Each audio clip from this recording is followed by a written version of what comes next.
ক্ষমতাচ্যুত সাবেক প্রধানমন্ত্রী শেখ হাসিনা আজ দিল্লি থেকে ভাষণ দেওয়ার সময় ঢাকা শহরের মোড়ে মোড়ে জুলাই গণহত্যার ভিডিও প্রদর্শনের ঘোষণা দিয়েছে বৈষম্য বিরোধী ছাত্র আন্দোলন।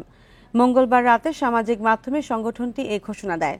এতে বলা হয়, ছাত্রদের ওপর নৃশংসতম গণহত্যা চালানোর পরে ছাত্র সমাজের উদ্দেশ্যে ভারতের রাজধানী দিল্লিতে বসে ভাষণ দেওয়ার মতো ধৃষ্টতা দেখাচ্ছেন স্বৈরাচারী আওয়ামী লীগ সরকারের সাবেক প্রধানমন্ত্রী শেখ হাসিনা।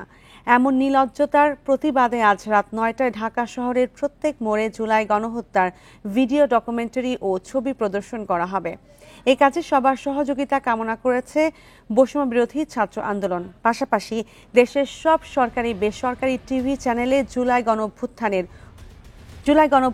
ওপর বিশেষ বুলেটিন প্রচারেরও আহ্বান জানানো হয়েছে।